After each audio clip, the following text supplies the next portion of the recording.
गर्मी में छतों के पानी भरकर सोने वाला मोहल्ला। अजी आजकल गर्मी कितनी ज्यादा बढ़ गई है, देख रहे हो? ऊपर से ये कमबख्त पंखा हवा भी नहीं दे रहा है। सही कह रही हो, गर्मी से पूरे शरीर पसीने से भीग गई है। कमबख्त हमने कौन से बुरे कर्म किए हैं कि बिजली को भी अभी ही जाना था। अरे नीलम चिल्लाओ मत, सब जग जाएंगे। रात का समय था। पूरे मोहल्ले में गर्मी का ऐसा कहर था कि लोग पसीने में नहा रहे थे। बिजली जाते ही सबकी हालत और खराब हो चुकी थी।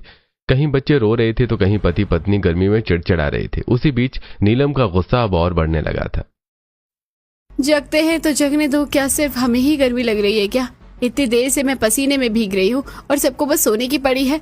अरे नीलम थोड़ा धीरे बोलो ना, माँ पापा उठ जाएंगे, फिर कहेंगे रात भर बहुएं लड़ती रहती हैं। मुझे नहीं पता, मेरी तो जान निकल रही है गर्मी से, ऊपर से ये मच्छर अलग खून पी रहे हैं।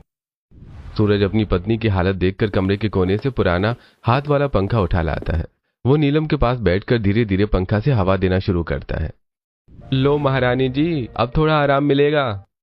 हवा तो आ रही है लेकिन ये मच्छर को देखो, ऐसा लग रहा है पूरा खानदान आज ही खून पीने निकला है। तभी एक बड़ा मच्छर नीलम के पैर में काट लेता है। आई माँ, अब तो बस हो गया, ना हवा ना बिजली ना चैन। मैं इस कमरे में 1 मिनट भी नहीं रुकने वाली। नीलम गुस्से में उठती है और कमरे से बाहर आंगन में चली जाती है। आंगन में उसकी सास सुगंधा, ससुर भवेश और नंद टीना आराम से खर्राटे मारकर सो रहे थे।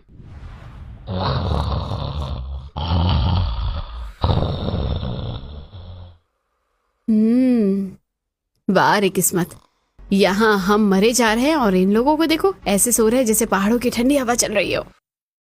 तभी दूसरी तरफ कमरे का दरवाजा खुलता है और श्वेता भी परेशान हालत में बाहर निकलती है। उसके बाल बिखरे हुए थे और चेहरे पर पसीना चमक रहा था। हे भगवान, ये कैसी गर्मी है, ऐसा लग रहा है मैं कमरे में नहीं तंदूर में बैठी हूँ। अरे जिज्जी, आपको भी गर्मी लग रही है क्या? तुम्हें भी लग रही है क्या? राहुल तो ऐसे सो रहे हैं जैसे एसी चल रहा हो कमरे में।